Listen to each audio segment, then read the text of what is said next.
if I give you like $2 million, Okay, they'll take it. right? But if I give you that money and ask you to buy a private waterfront estate with a deeded yacht dock. You're going to look in Malibu. Exactly. You're going to look in Malibu or, the Hamptons.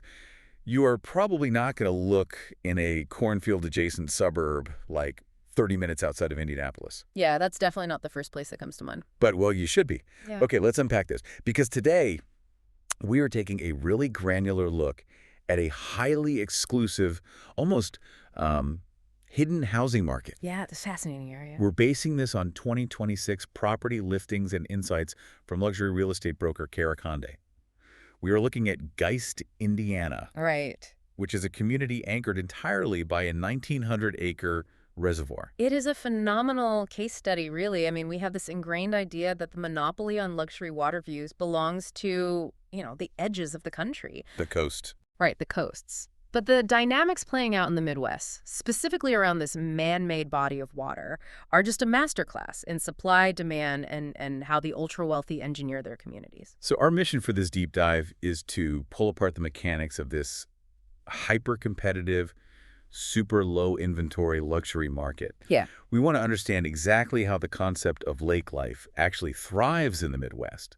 And I think more importantly, the invisible machinery that moves these multi-million-dollar properties behind closed doors. The off-market stuff. Exactly.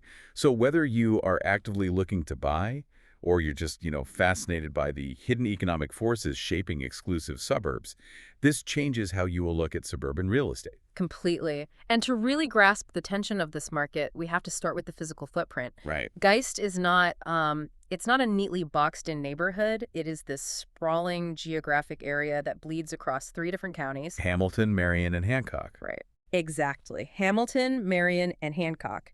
And every single piece of premium infrastructure is oriented around this massive 1,900-acre body of water. It's huge. And looking at the 2026 market data from Caraconde's portal, the numbers are, well, they're kind of jarring. They really are. Because across this entire sprawling 3-county area, there are only about 34 to 40 active listings. Total. The homes that do manage to hit the market, they're gone in an average of just 42 days. Which is incredibly fast for luxury. Yeah. We're seeing median sale prices sitting around $515,000, which is up 4% year over year, with active list prices frequently floating between $547,000 and $615,000. Right, and that's just the median. Exactly. Because if you want a true waterfront estate, you're starting at $800,000 and easily climbing into the multi-millions. What's fascinating here is that we're looking at the ultimate example of geographic scarcity. Okay, what do you mean by that? Well, think about it. When you build a luxury community around, say, a golf course, if demand spikes, a developer can theoretically just buy the farmland next door, hire a landscape architect, and build another golf course. Right, you can always build another clubhouse. Exactly. But you cannot simply manufacture more shoreline. Wait, I'm looking at these numbers and I'm not buying this scarcity argument entirely. Oh, really? Yeah. I mean, 1,900 acres is massive. If developers really wanted to maximize their profit on this intense demand, couldn't they just, dredge new inlets? I see where you're going. Or bulldoze some of the older, larger lots and build multifamily luxury high-rises right on the waterfront? Right. Why hasn't a major developer come in and completely disrupted this bottleneck? Because you are bumping into the invisible wall of municipal zoning and environmental regulation. Oh, red tape. A lot of it. You can't just dig a trench and invite the reservoir into your backyard. The Geist Reservoir is managed water. Oh, okay. So there is a finite, highly measurable number of linear feet of waterfront. It's physically capped. Yes. Furthermore, the surrounding municipalities in Hamilton, Marion, and Hancock counties, they have strictly zoned this area to prevent that exact kind of high-density disruption you're talking about. So no high-rises? None. Once those shoreline lots were claimed and the custom estates were built, which, happened in a massive wave from the 2000s onward, the supply was capped permanently. Wow. So you have a steadily growing demand for Midwest luxury, colliding with an unexpandable geographic feature and ironclad zoning laws. It creates a permanent, structural, seller-favorable market. Exactly. But, okay, if the public inventory is perpetually hovering around, 34 homes, and nobody who owns a dock ever wants to leave, Right. It begs a massive mechanical question. How do you actually buy a house here? I mean, it Yeah. seems statistically impossible to just wait for the perfect $2.5 million estate to pop up on Zillow. Well, you don't wait for it to pop up on Zillow. You don't. No. In fact, if a premier property in Geist makes it to a public real estate website, something has often gone wrong. Really? Like what? Either the property has an issue, or the seller specifically wants a public bidding war. But the real business happens off-market. Okay, enter Cara from Circle 8, LLC. Yes.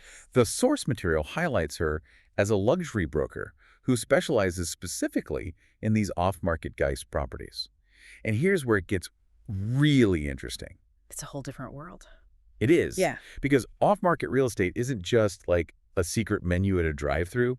It is way more like a corporate merger. That's a great way to put it. Right. Cara isn't waiting for a buyer to walk into an open house with a flyer.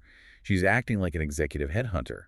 She's looking at the exact specs of a highly desirable house, looking at her private black book of wealthy, vetted clients, and quietly brokering a marriage between the two before the public even knows a divorce happened. If we connect this to the bigger picture of luxury commerce, we have to look at the mechanism of the multiple listing service, or the MLS. Okay, the MLS. Right. The MLS is the foundational data engine that feeds every major real estate website on the internet. Zillow, Redfin, all of those. Exactly. When you put a house on the MLS, it syndicates everywhere. It tracks how many days your home has been for sale.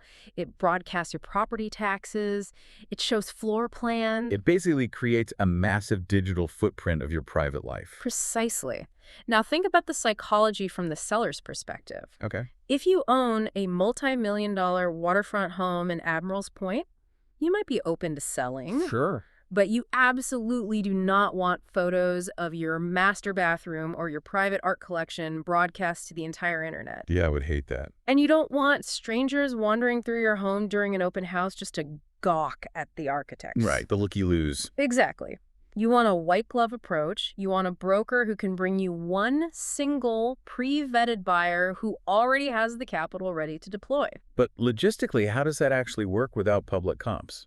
What do you mean? Well, if I'm buying a normal house, the bank looks at the MLS, sees that 3 similar houses sold for, say, $500,000, and approves my mortgage. Oh. If these massive Geist estates are being traded in the shadows, how is anyone agreeing on the price?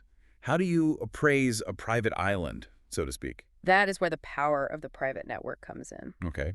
Many of these transactions involve heavy cash positions, which completely bypasses the traditional bank appraisal process anyway. Oh, of course. Cash is king. Right. And when a mortgage is involved, luxury brokers work with specialized private appraisers who have access to the off-market transaction records that the public never sees. So there's a shadow database, basically. Essentially, yes. Cara business model thrives on this asymmetry of information. Buyers want access to her private inventory because it allows them to avoid the chaotic, stressful bidding wars of the public market. And it grants them an aura of extreme exclusivity. Exactly. But it also means we have a bizarre dual economy happening right on the shoreline. How so? Because if these off-market deals are happening in the shadows, you might assume every single house touching Geist is a mega mansion. Right, which isn't true. No. Looking at the actual tax records and the public NLS data we do have, that is not true at all. Let's tour the tiers of this market, because the data reveals massive variances in what lake life actually costs and what it looks like. The structural diversity of the housing stock is what actually makes Geist function as a full community. Yeah. So we have these incredibly sought-after waterfront neighborhoods, places with names like Admiral's Point, Admiral's Bay, and Feather Cove. The prime spots. Right. The source notes these feature mostly custom builds, heavily integrated with modern smart home tech, heated pools, and, the holy grail of this entire region, private deeded docks. Yes, the deeded dock is everything. But look at the pricing discrepancies here. We see a listing on Hidden Point Drive, a 5-bedroom, 6-bathroom estate, sitting at $2.15 million. Okay. Then we see another absolute behemoth of a property on Frontgate Lane. It has 6 beds, 10 baths, and nearly 12,000 square feet. Wow, 12,000. Yeah, but it is listed for just under $1.3 million. How does a house that is double the size cost almost $1 million less? This is where we have to separate square footage from waterfront utility. Okay, break that down for me. In a market like Geist, the physical house is often secondary to the water access. The 12,000 square foot behemoth on Frontgate Lane might be tucked back into a shallow secondary cove where the water level fluctuates. Ah, Or it might lack the deep water dock required for a large pontoon boat. so you have a huge house, but you can't park your boat. Exactly. Whereas the smaller $2.15 million estate on Hidden Point Drive likely has unobstructed main body water views with deep year-round navigable water access. That makes perfect sense. The premium is placed on the linear feet of usable shoreline, not just the drywall. The water is the actual commodity. Exactly. And the contrast gets even sharper when we look at the entry-level tier. Right. Because the data shows us a 2-bedroom, 3-bathroom condo on Castleton Farms North Drive, about 1,400 square feet, Yeah. listed for just $210,000. That's a huge jump down. Yeah. There's another property on Leasering Circle for $219,000. So my question is, if you are buying that $210,000 condo, do you actually get to experience the same lake life as the person living in the $2 million estate in Admirals Bay? It's a valid question. Or is the water culturally and physically walled off for the ultra-wealthy? The reality in Geist is this highly engineered balance between extreme privacy and a shared atmosphere. Okay.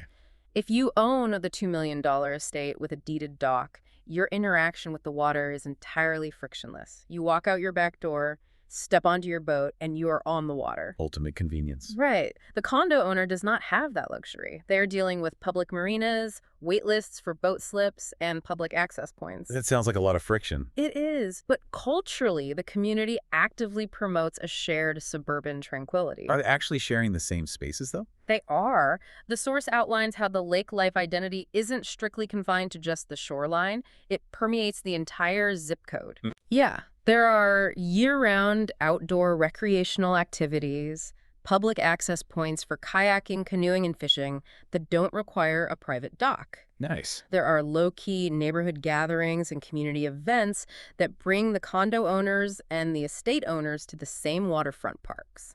So it's a mix. The water acts as a cultural anchor for everyone, even if the physical access mechanisms are fiercely divided by property lines. That's fascinating. But, a beautiful house and a cultural anchor are great, but they're not enough to sustain a highly insulated premium society over decades. No, you need infrastructure. Right. People Yeah. still have to live their daily lives. They have to commute. They have to educate their kids. They have to pay taxes.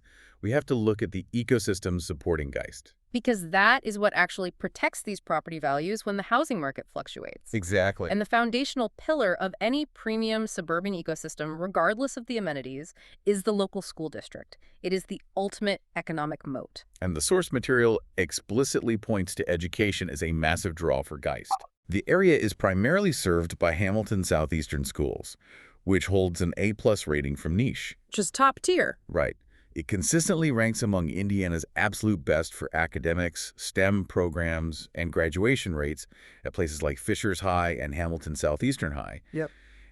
And if families want private options, elite institutions like Cathedral High School and Park Tudor are highly accessible from there, too. We really need to look at the mechanics of how top-tier schools function in a luxury real estate market. Let's do it. Excellent public schools create a permanent secondary buyer pool. You have a constant renewing pipeline of high-earning families, doctors, and executives who are desperate to move into the district for the education alone. Even if they hate the water. Exactly. They might not care about boating at all. They might never set foot on the reservoir, but they will pay a massive premium to live in Admirals Point purely to secure that high school feeder pattern. That makes total sense. That constant demand floors the property values, ensuring that even in an economic downturn, a Geist home holds its worth. Then you layer in the financial and lifestyle ecosystem. Geist sits largely in Hamilton County. Right. And the source notes that the cost of living and the property taxes here are highly competitive, often lower than equivalent luxury tiers in neighboring Carmel or Fishers.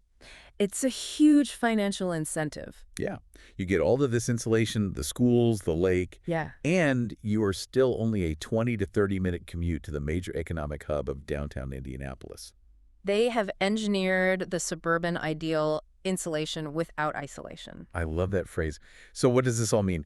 Throughout the source data, Geist is constantly compared to its Hamilton County neighbors, Fishers and Carmel. Very common comparisons. Right, but looking at the infrastructure, the vibe seems completely contradictory. How so? Well, Carmel feels like a polished, bustling resort town with walkable arts districts and roundabouts everywhere. Oh, the roundabouts, yes. And Fishers is a masterclass in aggressive commercial expansion and tech park development. Hmm.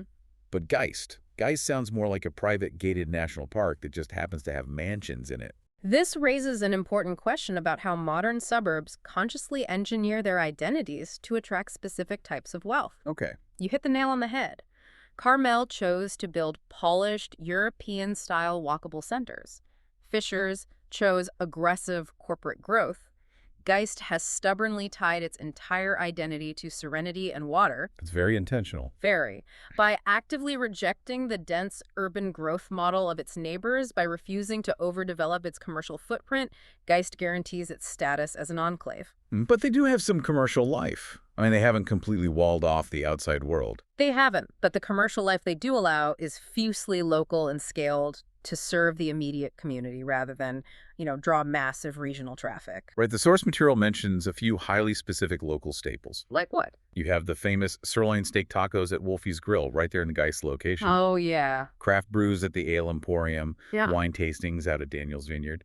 They've curated a very specific, leisurely commercial footprint. Very targeted to that demographic. Exactly. Though the source did note a piece of local history, a beloved spot called St. Yard Ethiopian Restaurant permanently closed its doors back in 2022. That's a shame. It is. And it's a reminder that even inside a highly affluent, insulated bubble, local businesses are still tethered to broader economic realities. Exactly. The commercial zones exist to support the residents, not to redefine the area. The overarching identity of Geist remains the scarcity of the landscape. Which brings us full circle to the mechanics of this hidden oasis. We started by looking at the sheer geographic scarcity of a 1,900-acre reservoir that has firmly capped the housing supply. Creating an environment where 34 active listings is considered the norm. Right. And we dug into the hidden machinery of off-market real estate, where brokers like Cara operate like corporate headhunters, using private networks and cash deals to protect the anonymity of the ultra-wealthy. We also unpacked the bizarre dual economy of the shoreline, explaining how property values are dictated not just by the square footage of the home, but by the linear feet of navigable deep-water access. Yes, the $1.3 million versus $2.1 million difference. Exactly. And we saw how the A-plus rating of Hamilton Southeastern schools acts as an invisible financial moat, protecting those multi-million-dollar investments regardless of whether the buyer ever actually buys a boat. The next time you drive through your own city and wonder why you never see for sale signs in front of the absolute best houses, this is why. Yep. The public market you see on your phone, the Zillow notifications you get, that is just the tip of the iceberg. The most premium real estate is moving through whisper networks, off-market channels, and private appraisers. It's a whole different game. The dynamics of supply, demand, and engineered exclusivity are happening in your backyard, just at different scales. The mechanics of scarcity are universal. But before we wrap up, there is one final concept regarding Geist that requires some deep consideration. Ooh, what's that? We have spent this entire time analyzing how this community's identity, its extreme property values, and its fiercely protected lifestyle are entirely anchored to a single 1,900-acre body of water. It is the literal and economic engine of the entire three-county area. Yes. But as you look at real estate trends over the coming decades, consider the physical reality of a man-made reservoir. Oh. Maintaining 1,900 acres of managed water requires constant, expensive intervention. It requires dredging, dam maintenance, and complex algae control. That sounds like a lot of upkeep. It is. What happens to the multi-million-dollar lake life bubble when environmental shifts, deferred infrastructure maintenance, or changing climate factors inevitably alter the water level? Oh, wow. If the water drops 3 feet, those $2 million deep-water docks are suddenly sitting in the mud. Wow. When the anchor itself starts to dry up, Exactly. it completely reframes the risk profile. Because at the end of the day, whether you are buying on the sheer cliffs of Malibu or you are quietly navigating the complex off-market waters of an exclusive Midwest luxury suburb, you are ultimately just at the mercy of the water.